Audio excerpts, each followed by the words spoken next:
Hey folks, it's August 12th. It's a beautiful day today because I get to talk to you about power and the execution of that power.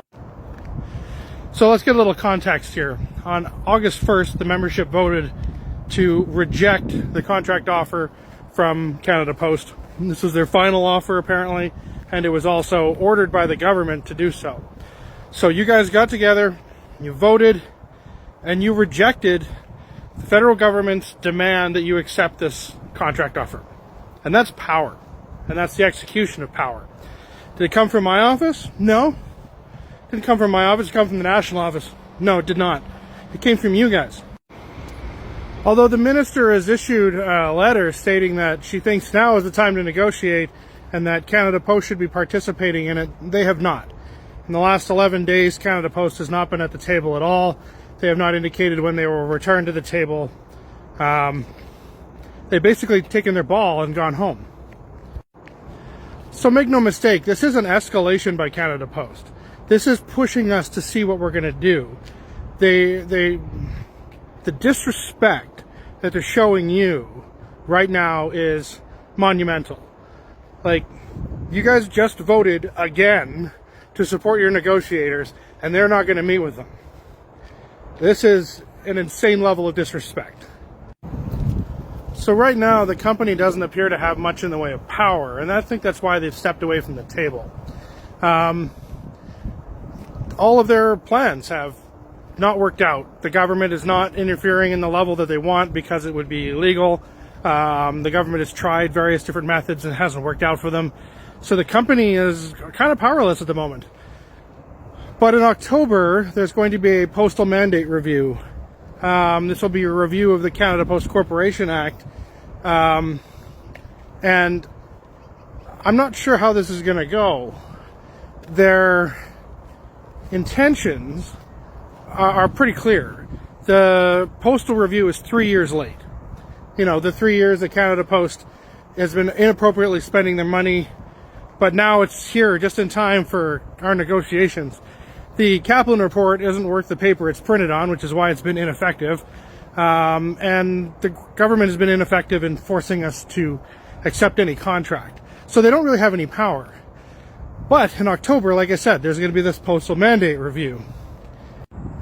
So the last postal mandate review was done in 2016 through 2018, and it was a 2-year process, and they did public consultations and stuff like that. We can expect a similar format. But if I remember correctly, in the advertisement for the job opening, it was only listed for 2 months. So I'm not sure exactly how much time they're going to have for public consultation, or maybe they're just going to do it with emails. I don't know. The emails for the Kaplan Commission, they just ignored the thousands of emails from workers and from people in the public who wanted a post office and just took the ones from industry leaders because that was what their questions actually asked. So I don't expect this review to be fair. But I don't think you need to worry about that too much right now. I'm going to do things in the background for now and get us ready for that. But right now we have the opportunity, while Canada Post doesn't have any power, that they've stepped away from the table. So you guys are going to need to start using that power that you guys have just discovered you have. And we're going to have to start demanding things. So what we've been teaching you over the last couple of years is how to use that power. And it's had some effect. I mean, we think about things like the Depot 2 parking lot struggle and how that resulted in half of the members going to Mayfield. We think about Rosedale and the flyer refusals during our last strike, during the last time we were forced back to work. And then we think about Delton and their mass refusal. These are all actions that started on the work floor. These were not actions that started at the office. And it's about understanding your power and using it. So the first thing you guys need to do is talk to each other. Talk to the workers around each other, just in your aisle, in your row, in your section, and just say, hey, what are we going to do? Canada Post isn't coming to the table. Well, there's little things we can do. And we need to be cognizant that there are consequences to action.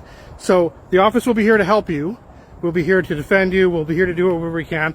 But we need to be realistic in our understanding of it.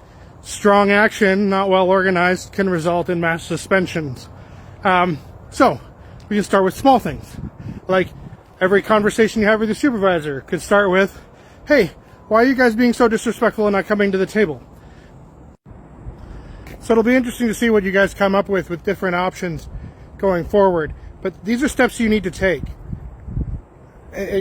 This is beyond call James and call the office and get him to answer the question for you. This is beyond that. This is where you need to execute the power that you guys have. All right? Keep your chin up. Right now we're winning the battle.